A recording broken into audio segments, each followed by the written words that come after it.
ओम शांति। आइए सुनते हैं प्यारे बाप दादा के 4 मार्च 2023 के मधुर महावाक्य।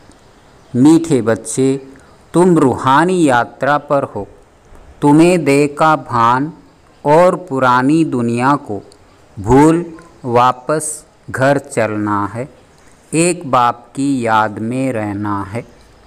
प्रश्न: साक्षी हो कौन सी बात हर एक को अपने आप से पूछनी है? उत्तर: जैसे बाप साक्षी हो, हर एक बच्चे की अवस्था देखते हैं कि इनकी अवस्था कैसी है। बाप को पाकर अतीन्द्रिय सुख का अनुभव करते हैं या नहीं, ऐसे अपने से पूछना है कि हम अपने आप को कितना सौभाग्यशाली समझते हैं, कितनी खुशी रहती है। बाप से पूरा वर्षा लिया है, वारिस बनाए हैं, योग बल से पापों को भस्म कर पुण्य आत्मा बने हैं। गीत बजा, रात के राही थक मत जाना, सुबह की मंजिल दूर नहीं। ओम शांति। यह बच्चों को समझाया हुआ है। जैसे आत्मा शांत स्वरूप है, वैसे परमपिता परमात्मा भी शांत स्वरूप है। ओम का अर्थ भी समझाया हुआ है कि ओम अर्थात अहम आत्मा। मम माया। सन्यासी लोग कहते हैं अहम ब्रह्मास्मि। वह ब्रह्म को ईश्वर समझते हैं, रचना को माया कह देते हैं। अहम ब्रह्मास्मि का यह अर्थ करते हैं, परंतु है सब रांग। मनुष्य जो कुछ करते हैं सब मनुष्यों की सुनी सुनाई पर। जिसने जो कुछ समझाया, जो रस्म चलाई, उस पर चल पड़ते हैं, उसका नाम हो जाता है। यह भी ड्रामा में नूंद है। अब बाप कहते हैं, हे राही, कहाँ के राही? परम धाम के राही। यह हो गई रूहानी यात्रा रूहों के लिए। आत्माओं के वापस जाने के लिए यात्रा है। गाइड तो ज़रूर चाहिए। विलायत से आते हैं तो उनको भी गाइड मिलता है, मुख्य सब स्थान दिखाने लिए। परमपिता परमात्मा को भी गाइड कहा जाता है, पंडों को भी गाइड कहा जाता है।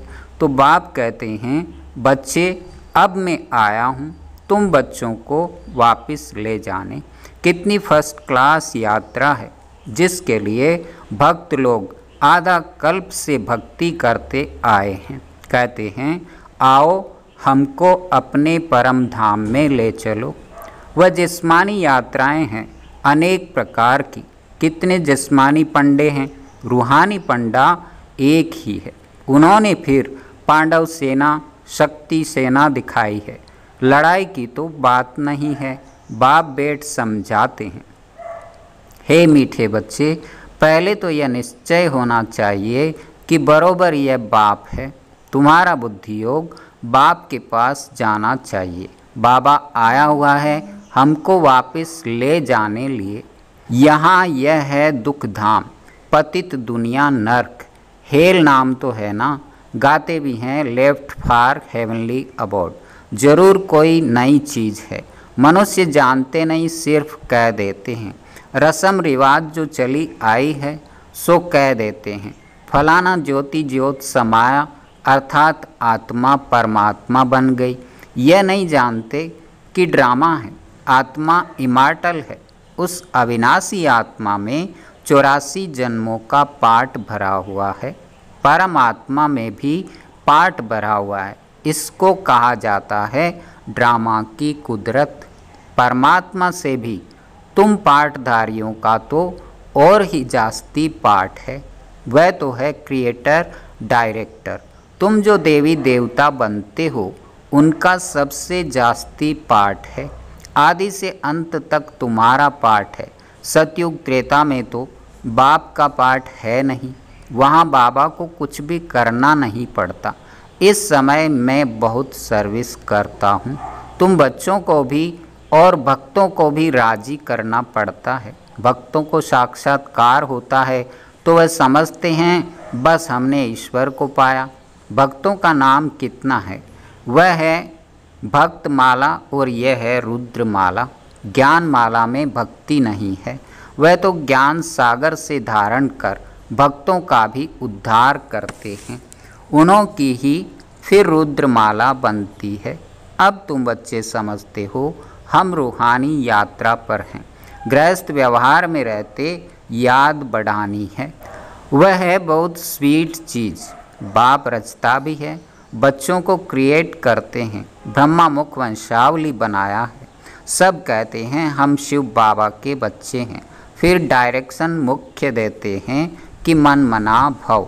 मैं आया हूँ तुमको पढ़ाने, हूबहू 5000 वर्ष पहले मैंने यह राजयोग सिखाया था।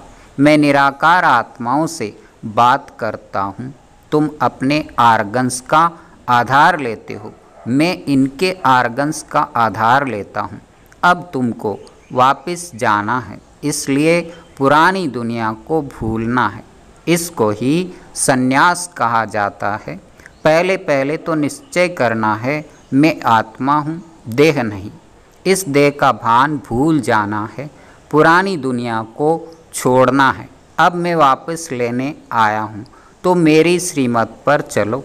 देह सहित देह के सभी संबंध आदि भूल जाओ।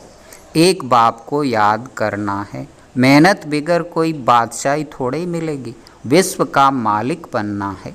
जो नॉलेज मेरे में है वह अब तुम्हारे में भी आ गई। तुमको संक्षेप में और डिटेल में भी समझाया जाता है। बीज से इतना सारा झाड़ निकलता है, फिर झाड़ की डिटेल में जाएंगे तो बहुत विस्तार है। बाप कहते हैं अब इस पुराने झाड़ को भूलो, अब सिर्फ मुझे याद करते रहो। भगवान वाच, मैं तुमको राजयोग और रचना की नॉलेज देता हूँ। यह रचना कैसे रचता हूँ, कैसे वृद्धि को पाती है, यह है ड्रामा को समझना। सो तो मनुष्य ही जानेंगे, भगवान पढ़ाएंगे भी मनुष्यों को। मुख्य है गीता, गीता का नाम है, गीता में है भगवानुवाच, ऐसे नहीं व्यास भगवानुवाच। कहते हैं श्री कृष्ण भगवान ने गीता सुनाई, व्यास ने लिखी। वह तो पीछे लिखी गई है ना, इस समय लिखें वह तो विनाश हो जाएगी। तुम यह सभी करके 2-4 हज़ार बनाएंगे, वह गीताएं तो लाखों करोड़ों की अंदाज में है। फिर भी यही पुराने शास्त्र निकलते हैं, जिससे फिर कॉपी करते हैं, तो उस गीता में अक्षर बाई अक्षर वही निकलेगा। ड्रामा में वही नोंद है। जिस समय शास्त्र लिखे हैं उसी समय लिखेंगे भी जरूर। लक्ष्मी नारायण भी वही बन रहे हैं, वही उनके महल आदि बनेंगे। इस समय बाबा ने इस कल्प वृक्ष का और ड्रामा का ज्ञान दिया है। कहते हैं तुम अब मिले हो, कल्प कल्प मिलते रहेंगे। भगवान वाच भी लिखा हुआ है, मैं तुमको राजयोग सिखाता हूँ। भगवान नई सृष्टि रचते हैं, जरूर उनको राजा बनाएंगे। द्वापर का तो नहीं बनाएंगे ना। कहते हैं कल्प कल्प मैं संगम पर ही आता हूँ। गाइड तो अंत तक साथ होगा। वह गुरु लोग तो मर जाते हैं, फिर उन्हों की गद्दी चलती है। बाप कहते हैं मुझे तो तुम सबको वापस ले जाना है, मैं अपने पूरे समय पर आता हूँ। यह बातें और कोई समझा नहीं सकते हैं। मन मना भव का अक्षर गीता में भी आदि और अंत में है। यही कहते हैं कि मुझे याद करो, मैं तुमको विश्व का मालिक इन लक्ष्मी नारायण जैसा बनाऊंगा, राजाओं का राजा बनाऊंगा। उसी सूर्यवंशी चंद्रवंशी घराने में तुम पुनर्जन्म लेंगे। अभी तुम कलयुग में हो, कलयुग से तुमको सतयुग में ले जा रहा हूँ। मैं कल्प कल्प आकर स्थापना करता हूँ, इस समय ही आऊँगा। हम भी ड्रामा के वश हैं, साक्षी हो, हर एक की अवस्था को देखते हैं कि इनकी अवस्था कैसी है। बेहद के बाप को पाकर अतीन्द्रिय सुख को पाते हैं कि नहीं।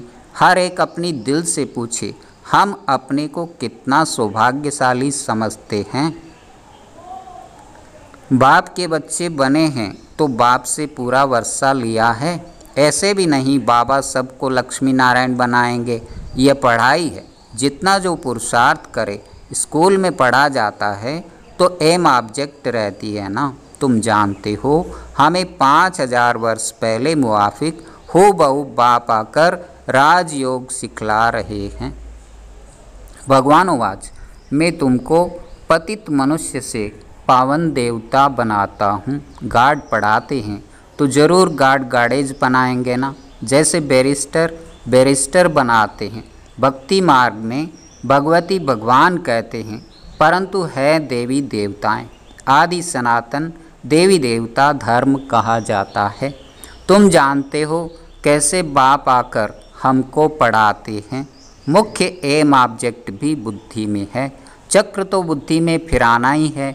गृहस्थ व्यवहार में रहते पवित्र रहना है। पवित्र नहीं बनेंगे तो पवित्र दुनिया के मालिक कैसे बनेंगे। ये ड्रामा का राज और कोई समझ नहीं सकते। यह चित्र आदि भी बाप ने बनवाए हैं। बाबा थोड़े ही आर्टिस्ट था। यह चीज़ और कोई बनवा नहीं सकता है। यह मैप्स हैं, यह झाड़ है, बीज ऊपर है। कल्प वृक्ष के नीचे जगदम्बा बैठी है, जो सभी के सुख की कामना पूरी करती है। सतयुग में दुख का नाम नहीं होता। तुम कहेंगे हम नई दुनिया के मालिक बन रहे हैं। मनुष्य से देवता किए करतन लागी वार। सिख लोग उनकी महिमा करते हैं। देवी देवता ही स्वर्ग के मालिक थे। वह अब और धर्मों में कन्वर्ट हो गए हैं, फिर निकलते आएंगे। हम भी आगे हिंदू धर्म लिखते थे, अभी हम कहते हैं ब्राह्मण धर्म के हैं। भले हम ब्राह्मण धर्म लिखते हैं, परंतु वह फिर भी हिंदू समझ लेते हैं, क्योंकि उनके पास ब्राह्मण धर्म का कालम कोई है ही नहीं। हम देवी देवता कहेंगे तो भी बदली कर हिंदू लिख देंगे, क्योंकि ब्राह्मण अथवा देवी देवता धर्म का नाम ही गुम है। अभी तुम बच्चे जानते हो हम सो देवी देवता बनने के लिए पुरुषार्थ कर रहे हैं। वहाँ यथा राजा रानी तथा प्रजा सभी की इन लक्ष्मी नारायण जैसी ड्रेस रहती है। पीताम्बर यह है सतयुगी सूर्यवंशी की ड्रेस। त्रेता में राम राज्य में फिर दूसरी ड्रेस होती है। रस्म रिवाज अलग होती है। श्री कृष्ण को हमेशा पीताम्बरधारी कहते हैं। तो अब यह निश्चय करना है कि बाप हमको स्वर्ग का वर्षा देते हैं। ये मृत्यु लोक खत्म होना है। जब तुम निरंतर बाप को याद करते रहेंगे तब संपूर्ण निर्विकारी बनेंगे। उसी योग बल से पाप कटते जाएंगे, पुण्य आत्मा हो जाएंगे। तुम बाप के पास सरेंडर होते हो, पुण्य करते हो, फिर याद से आत्मा पवित्र बनती जाती है। कोई को भी समझाना है बहुत सहज। भगवान उवाच कब सुना है? स्वर्ग की स्थापना करने वाला वही फादर है। बाप और वर्षे को याद करना है।